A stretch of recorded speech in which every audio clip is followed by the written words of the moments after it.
All right, for this segment, we're going to discuss the difference between a solo demo and a rider demo. If I had my preference, if I was your trainer, hopefully I am, but if not, and you have another qualified trainer, I would start you out on what is called solo presentations. A solo presentation is a lead either from yourself, a personal lead, or a gift lead from the office. And what I mean by gift lead is the customer has decided to only take one of the gifts and not participate in the ride along or the 12 and 2 program. So if I had to tell you today to start with solo presentations, the reason why is you'll learn the presentation so much quicker. You'll learn how to close the sale so much quicker, and you will learn how to get instant sets on your own as well as the Facebook post. I believe that the rider program has a little bit of a crutch to it, where if we start out on the rider program, you truly never develop your skills as far as showing off the equipment. The rider program is the 12 and 2. It's where we give a person, as you've listened to us, go on 12 presentations and they get 2 sales, and they're highly incentivized in that presentation to help you.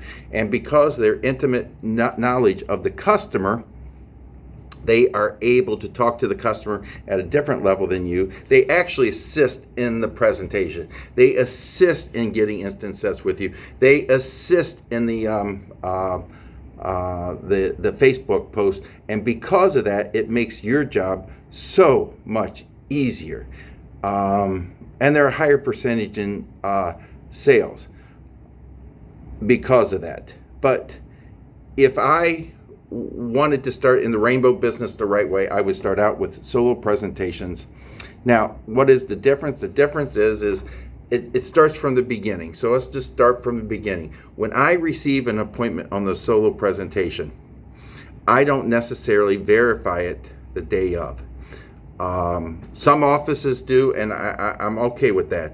Unless it's a drive of over an hour, I tend to just go to the appointment, and if it's a reset, I will reset it, and I have the knowledge that 50% of the appointment is going to reset. Now, why won't I verify it at the time of the day of? They have a tendency, you give them a tendency to reset the appointment when you make that call, especially on the weekend, Saturday or Sunday. They wake up and they say, oh my gosh, we got a 10 o'clock appointment, but honey, I need to go to Home Depot. We need to go to the grocery store. And they will reset. And so also when you call to confirm, they won't answer the phone. They see the strange number calling them. When you text them, they can avoid the text and they will absolutely lie and say they did not receive the text. So I like to drive there, and if I have to, I have no problem in resetting the appointment, because reset appointments hold up at such a higher rate. They hold up at about 90%, and they usually, when they reset, are sales. So that is the solo presentation at the start. The rider presentation is absolutely different. We contact the rider, we do the confirmation with the rider. Some offices will do the confirmation with the rider and with the customer. However your marketing department does it, it needs to be confirmed before you go, because for it to count as a qualified demo for the 12 and 2 program, the rider must be there, and the husband and wife must also be there. So, and it's a different type of beginning. So let's go from the point of the beginning. So on a solo demo, I leave my equipment into the car, and I show up with the Rainmate just like I would on a rider appointment. On a rider appointment, I walk in, I'm introduced by the rider, okay? And then I have what is called a trunk talk. And in that trunk talk, I want to know, I want to have the rider help me get the equipment. So on a solo demo, I show up, Rainmate in hand, okay? Usually my light, because I use the light during my Rainmate presentation, as you've seen earlier, and I'm there to deliver them the Rainmate and hopefully show the larger machine based upon me getting instant sets and a Facebook post. On a rider appointment, I knock on the door with nothing in my hands. I'm introduced to the customer. I want to make sure it's a qualified presentation, husband, wife, gainfully employed, comfortably retired. I want to make sure the rider is ready to go, and I want to pull the rider out. I want to pull the rider outside so I could have a word with them. I want to talk with them about where they're at on their program, how many presentations they've seen, how many sales, and it also that gives me an idea of the level of participation that rider may have with me. So that's also very important. I don't want to go start my presentation blind, and I advise the rider that I need their help in instant sets and the Facebook postings. So that will go much smoother. So the difference in the rider and the solo presentation. In the presentation itself, so we start from confirmation to the beginning and the presentation itself. In the presentation itself, depending upon where the rider is, if it's their first, second, or third demo, you won't see as much participation. But about the fourth or fifth demo, you're allowing it for several reasons. Number one, if you're going to recruit them. So in that rider appointment, the customer they'll feel more confident. They've seen 2 or 3 presentations, and they will actually start to take over the presentation. So it is your job through the presentation is just make sure you're highlighting airflow versus suction, that you're also highlighting the power nozzle, you're also highlighting the water, the dirt in the water, and so you're highlighting the things that you need to show. But the rider and the customer seems to have their own agenda in that presentation, and the close.